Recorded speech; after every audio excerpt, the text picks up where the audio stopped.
आप देख रहे हैं अली एग्रीइन्फो यूट्यूब चैनल। मेरे किसान भाइयों, आपको परेशान होने की ज़रूरत नहीं है। हमने जो गंदम की फसल के लिए अपनी एप्लीकेशन दी है, ये हर लिहाज से कॉमन है। आप जिस एंगल से इस एप्लीकेशन का जायज़ा लेंगे आपको परफेक्ट नज़र आएगी। क्योंकि पीछे दोस्त काफ़ी सवालात उठा रहे थे कि माहिरीन जिंक पे बड़ा ज़ोर दे रहे हैं, पहली एप्लीकेशन में बोरान को बड़ा अहम करार दे रहे हैं, इसके अलावा सल्फ़र को बड़ी अहमियत दे रहे हैं। तो हमने आपको क्लियर कर दिया था कि जो हमने अपनी एप्लीकेशन में सुल्तान को ऐड किया है वो इसी हिकमत अमली के तहत किया है कि एक तो टेलरिंग के लिए इसका अच्छा किरदार है, माइक्रो न्यूट्रिएंट्स मिल जाते हैं, कुछ क्वांटिटीज़ में NPK मिल जाती है, ट्रेस एलिमेंट्स हैं। तो ये जितने भी माइक्रो न्यूट्रिएंट्स हैं कवर हो जाते हैं सुल्तान के साथ, ठीक है। और अब इशू आ रहा है यूरिया का, और हमने पहले भी बताया है कि हमारी एप्लीकेशन बड़ी कॉमन है। जिस जाविये से आपको देखेंगे आपको ये परफेक्ट मिलेगी। तो यूरिया के मुताल्लिक भी आपको परेशान होने की ज़रूरत नहीं है कि आपको अगर अल्टरनेट मिलता है अमोनियम सल्फेट टाइप में, आप इस्तेमाल कर लें। अगर कम मिल रहा है यूरिया तो हाफ बैग इस्तेमाल कर लें, 15 किलो इस्तेमाल कर लें, और अगर इतना भी नहीं मिल रहा है तो 10 किलो इस्तेमाल कर लें। अब हमने फास्फोर्स के लिए जो एप्लीकेशन की है इसमें वो हमने आपको बताया कि आप यूरिया फास्फेट 1744 का इस्तेमाल करें।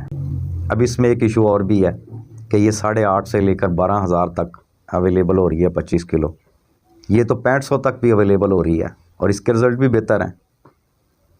तो इसमें भी यूरिया 17% है, ये बात ध्यान में रखिए, और ये सब के सब अवेलेबल होती है। अब मैंने आपको बताया कि आप 15 किलो इस्तेमाल कर लें, 10 किलो इस्तेमाल कर लें, कुछ क्वांटिटी हमें यूरिया फास्फेट से भी मिल जाएगी। फिर भी आप समझते हैं कि ये यूरिया की क्वांटिटी कम है, ना काफ़ी है।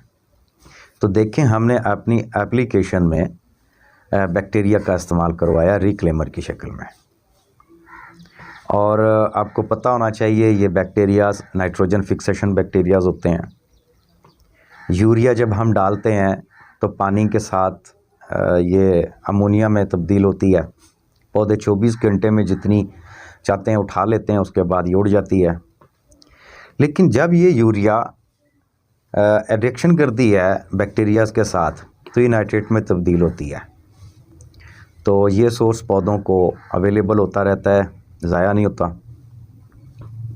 तो इसलिए कम क्वांटिटी भी ज़्यादा अच्छा काम करती है। इसके अलावा ये बैक्टीरिया नाइट्रोजन फिक्सेशन होते हैं। हमारी हवा में मौजूद 78% नाइट्रोजन जो N2 फॉर्म में हमारे पौधों को अवेलेबल नहीं हो रही होती है, ये उसको भी अवेलेबल करवाते हैं। तो ये भी सोर्स साथ में शामिल हो जाता है। और दूसरा ये है कि ये इसे ज़ाया नहीं होने देता, यूरिया को जितनी दे रहे हैं वो सारी अवेलेबल हो जाती है। और फिर भी अगर आप फील करते हैं कि नहीं भाई ये तो डेफिशिएंसी आ रही है फसल के ऊपर, और उसकी अलामत ये है कि हमारी फसल का जो पत्ते हैं इसके कलर लाइट पीले होना शुरू हो जाते हैं, इसकी रंगत सब्ज़ गहरी नहीं होती, तो हम फॉलियर सोर्स भी इस्तेमाल कर सकते हैं। बल्कि आप ऐसा भी कर सकते हैं कि 2 किलो दही फी एकड़ के हिसाब से स्प्रे करवाएं, ये कमी पूरी हो जाती है। और इसका तरीका भी मैं आपको बता देता हूँ।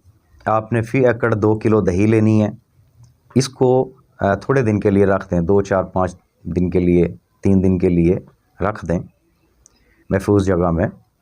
ये खट्टा होना शुरू हो जाता है, इसमें ख़मीर होना शुरू हो जाता है।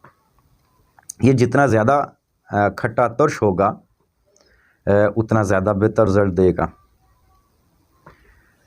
आप इसके साथ वेस्ट डिकम्पोज़र शामिल कर सकते हैं, और इसके अलावा आप बायो एंड बायो शामिल कर सकते हैं अगर वेस्ट डिकम्पोज़र अवेलेबल नहीं है तो इसको 100 लीटर पानी में लस्सी बना लें और 100 लीटर पानी में मिक्स कर लें, और इसी तरह आप डायरेक्ट 100 लीटर को टैंकियों में बारी बारी डालें और फसल के ऊपर स्प्रे कर दें।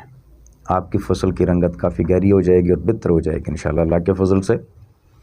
और आपको पता है कि हम कोशिश करते हैं कि जो तजुर्बे कर लिए गए वही आपसे शेयर करें। तो मेरे ख़्याल में आप लोगों को परेशान होने की ज़रूरत नहीं है। अगर आप हमारी एप्लीकेशन के हिसाब से चल रहे हैं तो फिर आप परेशान ना हो। अल्लाह ताला आपकी फ़सलों का हामी और नासर हो। मेरी दुआ है कि अल्लाह आपके रिज़्क़ में इजाफ़ा करे। आज की वीडियो में इतना ही, इजाज़त दीजिए। अल्लाह हाफ़िज़।